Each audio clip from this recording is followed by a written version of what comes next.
Créée en 1977, la ferme Corail, spécialisée dans l'élevage commercial de tortues vertes, a dévoilé son nouveau visage au grand public. Des infrastructures adaptées aux nouvelles missions de ce centre de sensibilisation et de recherche. Mobilisant sur le terrain 17 personnes, les premières équipes affectées aux soins des tortues s'affairent.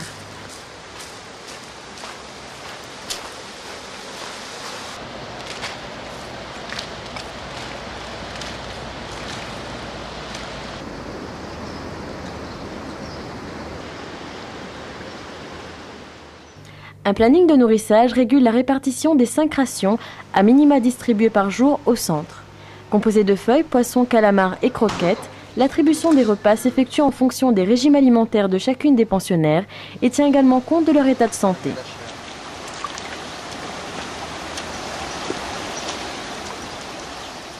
Les repas sont aussi l'occasion pour le soigneur de s'assurer qu'il n'est rien d'anormal. Le centre de soins auquel il est rattaché réceptionne encore bien trop souvent des tortues blessées. Dès réception de l'animal en difficulté, le vétérinaire du centre le prend en charge afin d'établir un premier bilan. Kelonia établira ensuite une fiche technique détaillant ses caractéristiques, sa pathologie, traces de son passage. Cette tortue immature, en fait, on l'a récupérée prisonnière en fait, d'un filet de pêche. Le pêcheur nous a confié cette tortue pour qu'on puisse la remettre sur pied. Et une fois en fait, qu'elle est rétablie, l'idée pour nous c'est de pouvoir la relâcher. Lorsque l'état de la tortue ne nécessite pas de soins particuliers, l'administration du traitement se fait par le soigneur. Toutefois, dans le cas d'examen plus poussé, la tortue est alors transportée chez un vétérinaire extérieur.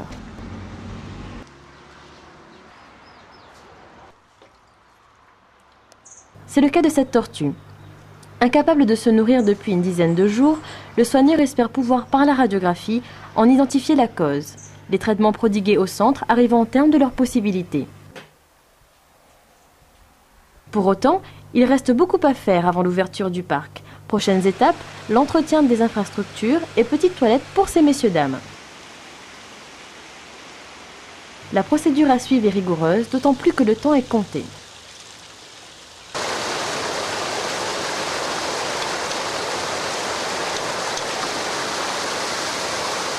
L'ouverture des vannes permet d'évacuer l'eau usagée. Les techniciens peuvent alors procéder au nettoyage des grilles de filtration, des plaques d'étanchéité et des tortues. Un travail quotidien et répétitif qui pourtant est nécessaire au bon équilibre du bassin.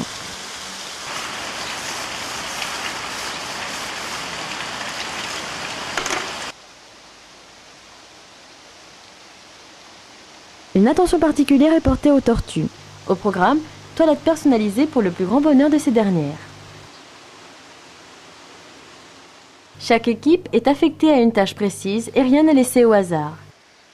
L'entretien des bassins passe également par le nettoyage des vitres afin que les visiteurs puissent profiter au mieux du spectacle.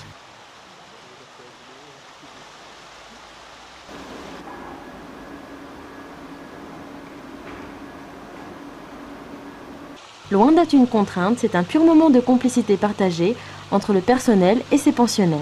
Marinette ne manquerait pour rien au monde sa séance de grattage de dos. Souvent on commence la journée par l'entretien des bassins avant que le centre soit ouvert au public. Donc là on a une vitre qu'il faut qu'on nettoie tous les jours, donc on a des rotations, voilà, chacun son tour. Par équipe de 2, on nettoie la vitre. Donc c'est sympa parce que ça permet en même temps de voir comment sont les tortues, si elles vont bien, si le bassin se comporte bien, s'il est équilibré. Il y a des façons moins agréables de commencer la journée de travail. Papa, c'est mal. Le nouveau concept de Kelonia, proposé au public, repose sur des activités s'articulant autour de 3 thématiques. La découverte des tortues, les tortues et les hommes, et le développement durable. Les salles, au nombre de 3, ont alors une vocation particulière. L'Observatoire sous-marin, quant à lui, a pour objectif de présenter des tortues évoluant dans des conditions proches de leur milieu naturel. On a vraiment tout changé. On a rasé l'ensemble des bâtiments qui étaient existants pour construire une structure qui est plus adaptée à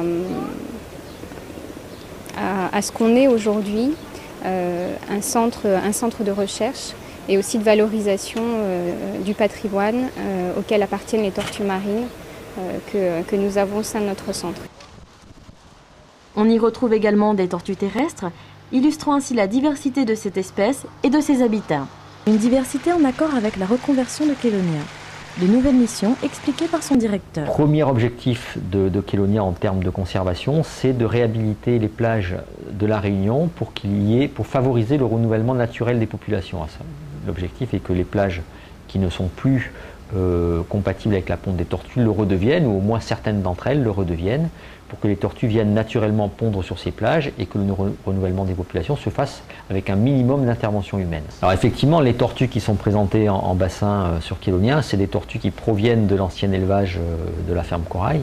En fait, quand l'élevage de la ferme Corail s'est arrêté en 97, il restait 200 tortues en bassin.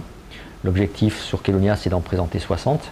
Donc les 140 tortues de trop, entre guillemets, qui étaient en bassin, ont fait l'objet d'un programme de réacclimatation à la vie sauvage, et ont été réintroduites dans le milieu naturel. Cette réintroduction étant accompagnée de programmes pédagogiques, c'est-à-dire que systématiquement, les tortues réintroduites dans le milieu naturel étaient parrainées par des scolaires qui suivaient un petit peu le protocole de réacclimatation et qui participaient au relâcher de cette tortue, de façon justement à imager, à illustrer ces programmes de sensibilisation à la conservation des tortues et de leurs habitats. Cet espace, l'avenir, consacré au développement durable, propose des exemples concrets qui se déclinent sur différents supports interactifs à destination des petits comme des grands.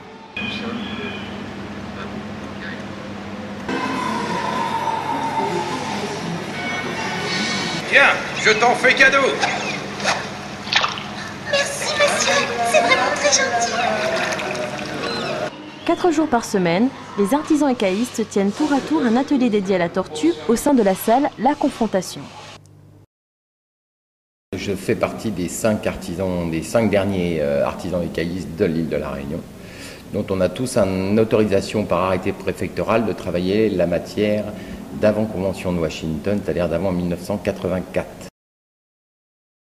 On a un stock anciennement d'avant 1984, donc un stock de carapaces entières de tortues, un stock d'écailles comme ici, et un stock de cuir qui est cette matière-là. En fait. Voilà.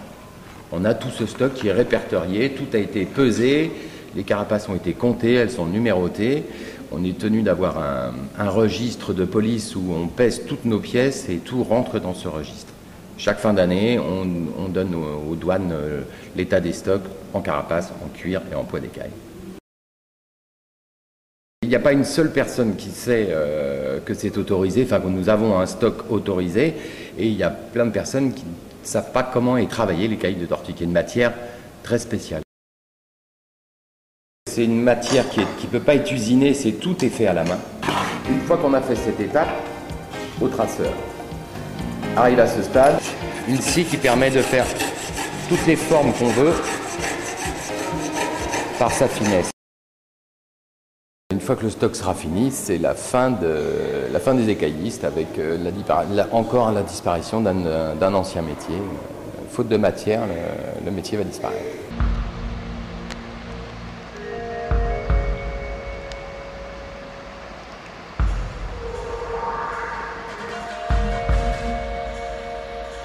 La reconversion de la ferme Corail a bien été accueillie par le public.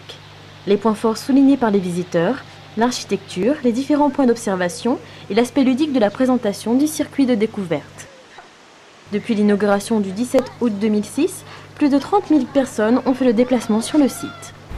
C'est super. Vous trouvez que c'est assez complet Oui, mais même pour les enfants, s'ils veulent savoir depuis la naissance, comment ils s'alimentent, les petits films et tout, c'est bien. Ça vaut le détour.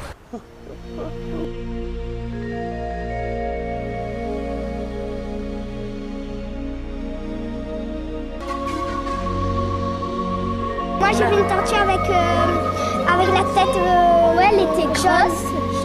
Et moi j'ai vu une tortue qui est en train de séduire une femelle.